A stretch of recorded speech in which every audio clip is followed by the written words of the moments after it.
আজকে আমি আমার স্টাইলে বেগুন সুন্দরী বানিয়ে দেখাচ্ছি, যার জন্য লাগছে টমেটো, কাঁচা লঙ্কা, আদা কুচি, আর একটু শুকনো লঙ্কা, গোটা জিরে, পোস্ত, টক দই আর একটু আমন্ড বাদাম ভিজানো রেখেছি। সামান্য যে মশলা লাগবে সেটা দেওয়ার সময় বলে দিচ্ছি কি দিচ্ছি।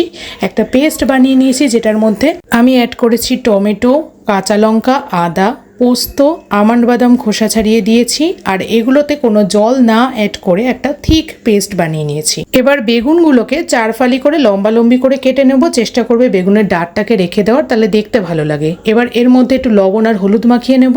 কড়াইতে অ্যাড করেছি সর্ষের তেল। রান্নাটা পুরোটাই সর্ষের তেলে হবে। বেগুনগুলোকে খুব হালকা করে ভেজে নিয়ে তুলে রাখবো। এবার আরেকটু সর্ষের তেল অ্যাড করে নেব। তেল গরম হয়ে গেলে এর মধ্যে গোটা জিরা আর শুকনো লঙ্কা ফোড়ন দিয়ে মিক্সিতে যে পেস্টটা বানিয়ে রেখেছিলাম সেটা দিয়ে দেবো। এবার এতে মিক্সি ধোয়া জল দিয়ে দেবো সামান্য, যাতে মশলাটা পুড়ে না যায়। 2 মিনিট নাড়াচাড়া করে এর মধ্যে গুঁড়ো মশলা দেবো, যার মধ্যে পড়ছে লবণ, হলুদ আর একটু জিরে গুঁড়ো। আমি লঙ্কার গুঁড়ো বা কাশ্মীরি লঙ্কার গুঁড়ো দেইনি, কালারের জন্য তোমরা অ্যাড করতে পারো। এবার 2-3 চামচ টক দই একটু চিনি মিশিয়ে সেটা অ্যাড করে ভালো করে নাড়াচাড়া করে নেব মশলার সাথে। তারপরে একটু গ্রেভির জন্য গরম জল অ্যাড করব। যে পরিমাণ গ্রেভি খাবে সেই অনুযায়ী জল দেবে। এবার বেগুনগুলোকে একটা থালার মধ্যে সাজিয়ে রেখে দেবো। তারপর সামান্য গরম মশলা গুঁড়ো ওই গ্রেভির মধ্যে দিলেই আমাদের ঝোলটা রেডি।